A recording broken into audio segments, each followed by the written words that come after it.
Hi friends, welcome back to my channel. ఈ రోజు వీడియోలో ప్రతి ఒక్కరికి ఉపయోగపడే కొన్ని కొత్త టిప్స్ అయితే తెలుసుకుందాము. ఈ వీడియోలోని చిట్కాలన్నీ ప్రతి మహిళకి ఖచ్చితంగా ఉపయోగపడతాయండి. మరి వీడియో మొత్తం ఎక్కడ కూడా స్కిప్ చేయకుండా చూడండి. వీడియో నచ్చితే తప్పకుండా లైక్ చేయండి, అలాగే మీ ఫ్రెండ్స్ కూడా షేర్ చేయండి. కొంతమందికి టిప్స్ అనేటివి సిల్లిగా అనిపిస్తుంటాయి. ఇంటి కోసం ఆలోచించి ఇంట్లోని శ్రమని డబ్బుని ఆదా చేయాలనుకునే మరి అలాంటి వారి కోసమే వీటిని షేర్ చేస్తున్నానండి. నచ్చిన వాళ్ళు స్కిప్ చేసేయండి. మరి ఈ రోజు వీడియోలోని మొదటి చిట్కా ఏంటంటే పచ్చిమిరపకాయలండి. కొన్ని అయితే మరీ ఎక్కువ కారంగా ఉంటాయి. అలాంటప్పుడు పిల్లలు తినడానికి ఇష్టపడరు కదా, బాగా కడుపు నొస్తుందని ఏడుస్తుంటారు. పిల్లలనే కాదండి, పెద్దవాళ్ళైనా కానీ కొంతమంది కారం ఎక్కువగా తినరు కదా. అలాంటప్పుడు మనం పచ్చిమిరకాయ వేయకుండా ఆగలేము. పచ్చిమిరకాయలు వేసినా కానీ కారం ఎక్కువగా లేకుండా లోపల ఉన్న సీడ్స్ అన్నిటివి తీసేసినారనుకోండి, కారం అనేది అంతగా ఉండదండి, లైట్ గానే ఉంటుంది. చూస్తున్నారు కదా, ఈ వీడియోలో చూపిస్తున్నట్టు మొత్తం పచ్చిమిరకాయనంతా కూడా మొత్తం కూడా ఈ విధంగా నొక్కారనుకోండి, అప్పుడు లోపలున్న గింజలంతా కూడా సపరేట్ అయిపోతాయి. ఇప్పుడు పైన కొనని తీసేసి ఆ తర్వాత లోపల ఉన్న గింజల్ని ఈజీగా రిమూవ్ చేసేవచ్చు. అలా రిమూవ్ చేసేసి ఆ తర్వాత పచ్చిమిరపకాయని కట్ చేసి కానీ కర్రీలో కానీ వేటిలో అయినా కానీ వేసినా కానీ ఎక్కువ కారం లేకుండా కడుపులో మంట రాకుండా ఉంటుందండి. కొన్ని పచ్చిమిరపకాయలు మరీ కారంగా ఉంటాయండి. ఒకటి వేసినా కానీ ఒకటి రెండు వేసినా కానీ కారం అనేది ఎక్కువగా ఉంటుంది.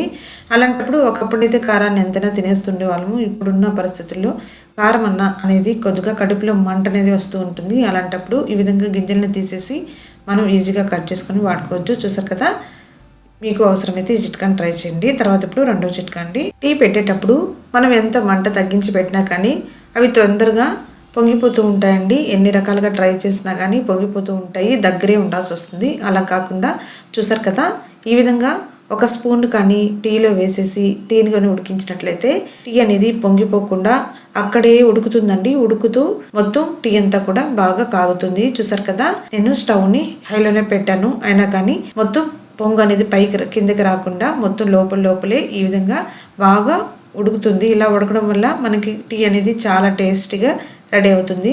చూసారు కదా, ఎంతసేపు అయినా కానీ పొంగు అనేది రాకుండా అక్కడక్కడే ఉడుకుతుంది. మనం అక్కడే ఉన్నా కానీ టీ పెట్టేటప్పుడు అది పొంగిపోయి మొత్తం స్టవ్ అంతా కూడా పాడైపోతూ ఉంటుందండి. అలాంటప్పుడు ఈ విధంగా ఒకసారి ట్రై చేయండి. తర్వాత ఇప్పుడు మరొక చిట్కా అండి. నాన్ వెజ్ తెచ్చుకొని అంటే చికెన్ కానీ చేపలు కానీ తెచ్చుకొని షింక్లో క్లీన్ చేసుకున్నప్పుడు షింక్ అంతా కూడా బ్యాడ్ స్మెల్ వస్తూ ఉంటుంది. నేను క్లీన్ చేసుకుని దీన్ని మ్యారినేట్ చేసుకున్నానండి. ఇప్పుడు షింక్ అంతా కూడా ఒక రకమైన బ్యాడ్ స్మెల్ అనేది వస్తూ ఉంటుంది.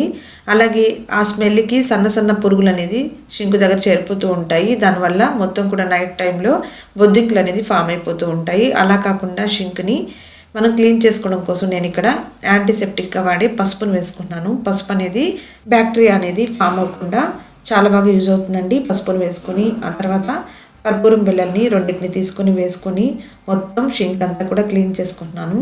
ఇలా ఈ రెండింటిని వేసుకొని క్లీన్ చేసుకోవడం వల్ల షింక్ దగ్గర సన్న పురుగులు అనేది ఫామ్ అవ్వకుండా ఉంటాయి. దీనివల్ల షింక్ అంతా కూడా నీట్గా మెయింటైన్ అవుతుందండి. నేను కర్పూరం బిళ్ళని అలాగే పసుపు వేసుకొని క్లీన్ చేసిన తర్వాత కొద్దిగా విమ్ లిక్విడ్ జెల్ని తీసుకొని వేసుకొని మొత్తం కూడా క్లీన్ చేసుకుంటున్నాను. ఇలా వేసుకోవడం వల్ల మొత్తం పసుపు మరకలంతా కూడా షింక్ అంతా ఉండకుండా చాలా బాగా నీట్గా క్లీన్ అయిపోతుంది. అలాగే పురుగులు అనేటివి సన్న దోమలు అనేటివి రాకుండా కిచెన్ ఎప్పుడు నీట్గా ఉంటుందండి. ఈ విధంగా ట్రై చేయండి. ముఖ్యంగా నైట్ టైంలో ఇలా చేసుకుంటే కిచెన్ ఎప్పుడు కూడా నీట్గా ఉంటుందండి. తర్వాత ఇప్పుడు 4వ చిట్కా. ఉల్లిపాయలని వెల్లుల్లిని కొన్నప్పుడు ఇలాంటి నెట్టెడ్ బ్యాగ్స్ అనేవి వస్తూ ఉంటాయి కదండి. అలాంటి వాటిని పాడేయకుండా ఇంటి కోసం వాడుకోవచ్చు. పనికిరాదు అనుకున్న వస్తువును కూడా ఏదో ఒక రకంగా ఇంటి కోసం వాడుకోవచ్చు అండి. నేను ఇక్కడ వెల్లుల్లిపాయల్ని పైన పొట్టును తీసుకోవడం కోసం ఇలా రఫ్గా ఉన్న నెట్టెడ్ బ్యాగ్ని తీసుకున్నాను. కొన్ని స్మూత్గా ఉంటాయండి, కొన్ని అయితే ఈ విధంగా రఫ్గా ఉంటాయి. మరి చూసి రఫ్గా ఉన్న వాటిల్లో మనం వెల్లుల్లిపాయకున్న పొట్టుని ఈజీగా తీసుకోవచ్చు. వెల్లుల్లిపాయలను తీసుకొని బాగా ఎండలో ఆరబెట్టానండి వెల్లుల్లిపాయలని. ఆ తర్వాత వీటిని ఇలా నెట్టెడ్ బ్యాగ్లో వేసుకొని మొత్తం కూడా ఈ విధంగా వీడియోలో చూపిస్తున్నట్టు బాగా క్రష్ చేసింది. వెల్లుల్లిపాయకున్న పొట్టు అనేది ఈజీగా రిమూవ్ అయిపోతుంది. ఇలా క్రష్ చేసేసి ఆ తర్వాత వీటిని కానీ ఒక ప్లేట్లో వేసుకొని ఇంకా లైట్గా కొద్దిగా పొట్టు ఉంటుందండి, వాటిని అంతా కూడా చేత్తో రిమూవ్ చేసేసారనుకోండి మొత్తం పొట్టు అంతా కూడా ఈజీగా రిమూవ్ అయిపోతుంది. వెల్లుల్లిపాయకున్న పొట్టు తీయడానికి చాలా కష్టపడుతుంటామండి. గోల్డ్ అంతా కూడా నొప్పి వచ్చేస్తూ ఉంటాయి. అలాంటప్పుడు వాటిని మనం లైట్గా ఫ్రై చేసి కూడా పొట్టును రిమూవ్ చేసుకోవచ్చు. చాలా ఈజీగానే వచ్చేస్తుంది. లేదా వేడి నీళ్ళలో వేసామనుకోండి అప్పుడు కూడా పొట్టు అనేది ఈజీగా వచ్చేస్తుంది. అలా కాకుండా మనం వాటర్లో తడుపుకోవడం ఇష్టం లేదనుకోండి, ఈ విధంగా రఫ్గా ఉన్న నెట్టెడ్ బ్యాగ్లో వేసుకొని ఈ విధంగా క్రష్ చేసుకొని ఆ తర్వాత కానీ తీసామనుకోండి చాలా ఈజీగానే పొట్టు అనేది వచ్చేస్తుందండి. ఈ విధంగా జస్ట్ మనం చేత్తో అలా తీసుకుంటే ఈజీగానే వచ్చేస్తుంది. ఈ విధంగా ఒకసారి ట్రై చేయండి. ఇలా ఖాళీగా ఇంట్లో కూర్చున్నప్పుడు లేదా టీవీ చూసేటప్పుడు పొట్టు రిమూవ్ చేసుకొని ఒక డబ్బాలో స్టోర్ చేసి పెట్టుకుంటే ఎప్పుడు కావాలంటే అప్పుడు వంటలు వేసుకోవడానికి ఈజీగా ఉంటుంది కదా. మీకు అవసరమైతే ఈ చిట్కాను ఒకసారి ట్రై చేయండి. తర్వాత ఇక్కడ నేను ప్రింటెడ్ బ్యాగ్ని ఒక 3 తీసుకున్నానండి. ఒకటి రఫ్గా ఉండేది, మిగతా 2 కొద్దిగా స్మూత్గా ఉండేటువంటి. ఇప్పుడు ఒకదాని లోపల ఒకటి వేసుకుని వీటన్నిటిని కూడా రివర్స్ తిప్పి పెట్టుకోండి. ఇలా రివర్స్ తిప్పి పెట్టుకున్న తర్వాత అది పఫ్ లాగా రెడీ అయిపోతుంది. ఇప్పుడు ఎక్సెస్ గా ఉన్న నెట్టెడ్ అంతా కూడా కట్ చేసుకొని ఒక దారంతో కట్టుకోండి, లేదా ముడి వేసేసినా కానీ సరిపోతుందండి. నేను ఇక్కడ ముడే వేసుకున్నాను. వేసుకొని చూసారు కదా పఫ్ లాగా ఎంత బాగా రెడీ అయిందో. ఇక్కడ వీడియో క్లిప్ కొద్దిగా మిస్ అయిందండి. చూసారు కదా ఈ విధంగా ముడి వేసుకొని పఫ్ లాగా చేసుకొని ఇప్పుడు దీంతో మనం బాత్రూంలో స్క్రబ్బర్ వాడతాం కదండి, అలా స్క్రబ్బర్ లాగా వాడుకోవచ్చు. లేదా పాత్రలు క్లీన్ చేసుకోవడానికి అంటే సెరామిక్ పాత్రలు లాంటివి ఉంటాయి కదండి, వాటిని స్మూత్గానే హ్యాండిల్ చేయాలి. అలాంటి వాటిని ఇలా స్మూత్గా ఉన్న స్క్రబ్బర్తో క్లీన్ చేసుకోవచ్చు. ఇలా మనమే ఇంట్లో రెడీ చేసుకొని స్క్రబ్బర్ని వాడుకోవచ్చండి. చూసారు కదా ఎంత ఈజీగానే పాత్రల్ని క్లీన్ చేసుకున్నాము. ఈ విధంగా ఒకసారి ట్రై చేయండి. ఇప్పుడు ఇదే స్క్రబ్బర్తో షింక్ని కూడా క్లీన్ చేసుకోవచ్చు అండి. ఇలా మల్టీపర్పస్గా ఈ పఫ్ని వాడుకోవచ్చు.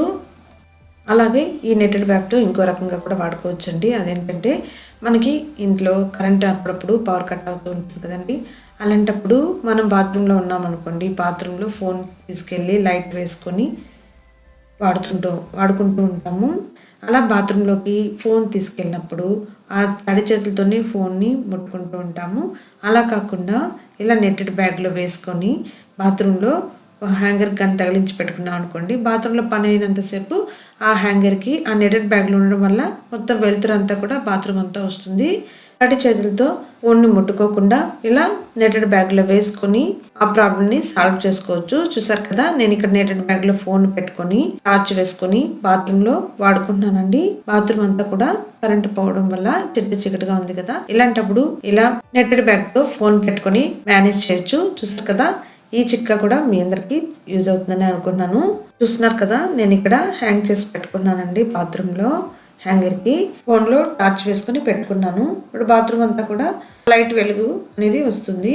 మనం చేతితో టచ్ చేయాల్సిన అవసరం లేకుండా ఓన్లీ నెట్టెడ్ని మాత్రమే మనం టచ్ చేసి పెట్టుకోవచ్చు. చూసారు కదా ఈ చిట్కా చాలా మందికి యూజ్ అవుతుందని అనుకున్నాను. మరి ఈరోజు వీడియోలో చివరిగా మరొక చిట్కా అండి. అదేంటంటే మనం బనానా తినేసిన తర్వాత తొక్కని పడేస్తూ ఉంటాము. అలా తొక్కని పడేయకుండా చేతులు స్మూత్గా ఉండడం కోసం ఈ విధంగా అరటిపండు తొక్కని ఇలా చేతులకి అప్లై చేసుకున్నారనుకోండి, చేతులంతా కూడా స్మూత్గా అవుతాయి. ఎప్పుడు వంటింట్లో పని చేస్తూనే ఉంటాం కదండి, ఇలా అప్పుడప్పుడు మన గురించి కూడా శ్రద్ధ తీసుకోవాలి కదా. ఇలా పడేసే తొక్కని ఇలా క్లీన్ చేసుకుంటే చేతుల మీద ఉన్న మచ్చలంతా కూడా పోతాయండి. అలాగే చేతులంతా కూడా స్మూత్గా అవుతాయి. ఇలా తొక్కే కదా అని పడేయకుండా ఈ విధంగా వాడుకోవచ్చండి. చూసారు కదా ఫ్రెండ్స్ ఈరోజు వీడియోలోని చిట్కాలన్నీ. ఈ చిట్కాలన్నీ మీ అందరికీ యూజ్ అవుతాయని అనుకున్నాను. వీడియో నచ్చితే తప్పకుండా లైక్ చేయండి. అలాగే యూస్ఫుల్ అనిపిస్తే మీ ఫ్రెండ్స్ కూడా షేర్ చేయండి. ఇలాంటి మరిన్ని మంచి వీడియోస్తో మీ ముందుకు వచ్చేస్తాను. Thank you so much for watching my video.